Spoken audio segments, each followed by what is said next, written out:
好，我是 Sabrina。今天我们的开场来到跟以往完全不一样的地方哦。我们是来到我们餐厅主建物前面的日式花园。庭园目前整修的已经都快完毕了，所以预计在6月初就要开始营业喽。今天这一集的影片主题主要是要讲到一个问题，就是为什么你的鹿角蕨长不大呢？就是我发觉我这边也有问题，还有很多有的共同点，就是我鹿角蕨如果养了1-2年，芽点都没有死哦，但是它整体的体型大小就是比平常都来得小，然后我觉得生长状况也相对的慢很多，所以我这边的话，今天有剖析出4个要点来分享给大家，看看你有没有中招。OK，let's go。今天来介绍第一点呢，为什么鹿角蕨会长不大？首先呢，就是使用到了劣质水苔，因为像是我们这边就有惨痛的经验。那时候全台湾在2年前的时候，有一阵子是全台湾的智利水苔都缺货，要买还买不到。所以那时候我们已经有很多准备要上版的植株，但是因为缺少水苔，所以我们那时候就退而求其次，那时候选择一些比较便宜低价的水苔，结果回来你就会感受得到，他们这种如果介质水苔本身品质不佳，他们基本上是没办法好好生长的。像我看到后面这一片是马元强，就是在2年前的那个时期用了那批水苔上版的。那批水苔有一部分还是那种兰花，他们使用过回收的，那所以它本身的水苔的品质已经算是使用过很长期的，所以它根本没有什么保水的效果。像我后面这一颗基本上2年多的这种马原原生种，应该是要生长得很强壮、很大颗，但是它整体就这样小小的，根系也附着在这附近而已。还有一点就是我们可以仔细看它的水苔是一戳都会糊掉，碎碎的，不像是我们有那种水苔的纤维。那所以看这个状况就是鹿角蕨的根系它其实是需要有一定的硬度，因为它是附着的植物，它的根系才能往前延伸。那它这种介质其实让它根系根本没办法好好的生长，所以可以看到它们现在的家一戳就碎掉，就跟海沙屋一样，有没有？碍于我们当初没有经验，想说应该没有差这么多，但其实植株就是你半年、1年马上可以看得出来差异性。那这时候的状况可以怎么处理呢？就是全部要打掉重练，把这些水苔全部清除干净，再重新包新的水苔。那这样子的工程其实会蛮浩大，所以我们现在就是陆续1天大概会整理10到20版，陆续把那一期刚好那3个月所上版的植株重新换一个家。那其实很明显我们大概3个月前换现在开始生长根系的状况，你就会看到它的孢子也终于往前延伸，终于长得更大了。大家如果长不好，有可能就是你水苔已经老化了，然后或者是当初买到不好的水苔，让它没办法好好生长。当然，我后面这2个就是很标准的对照组，像是我左边这个皇冠就是还没更换过水苔，那这个是更换过3个月的状态，可以马上看到它的生长状况是天差地别。然后它真的住了新家之后，生长得漂漂亮亮的。那这一颗，会下礼拜会赶快帮它安排，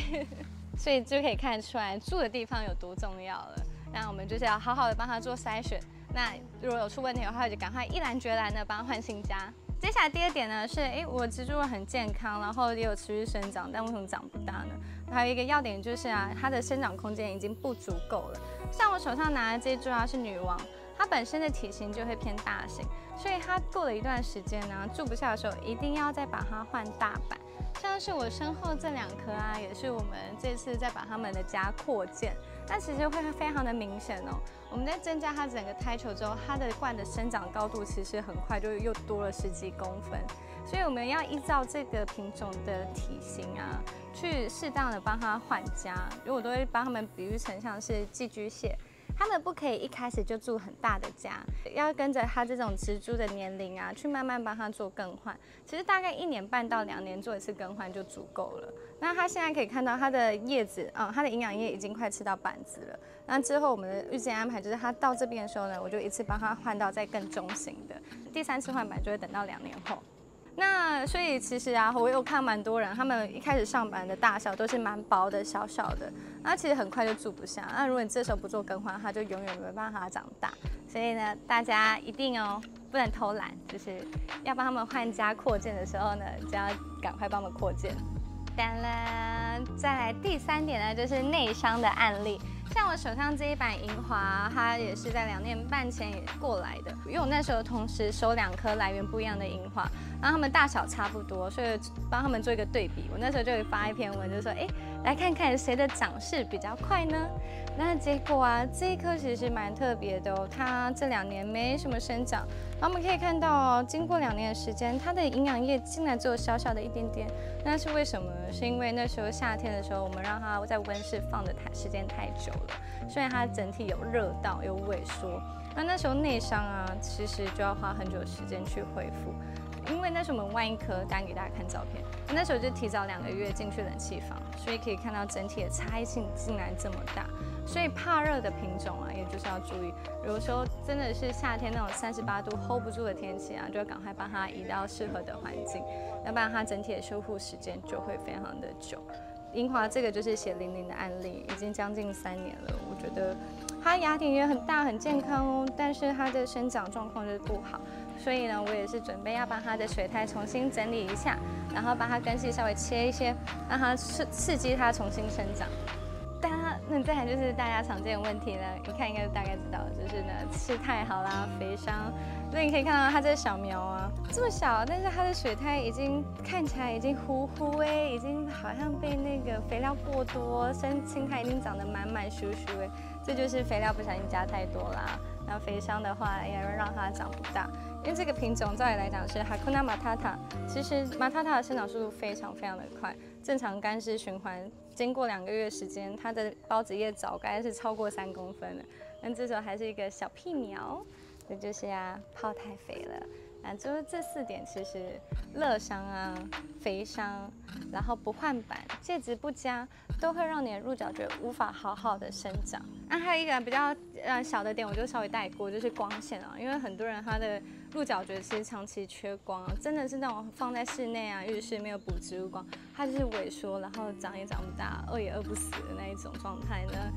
就会是很可怜，所以大家一定要给它们充足的光线哦。像我手上这颗独角兽，就是有帮它补足它所需要的光，所以就是长得很健康。那其实讲到光线啊，我们有大概3支影片啊，主要都是在细讲这件事情，然后跟大家做介绍，所以大家可以稍微翻一下影片。那鹿角蕨啊，它会比木科植物长得快，但会比观叶植物来得慢，它是在这2者之间。所以啊，你的鹿角蕨如果真的都没有什么生长，就是一定是出问题了。虽然芽点没死，但是它一定是在所有条件里面啊，缺少一项它所需要的生长条件，要不然不改善啊，说不定你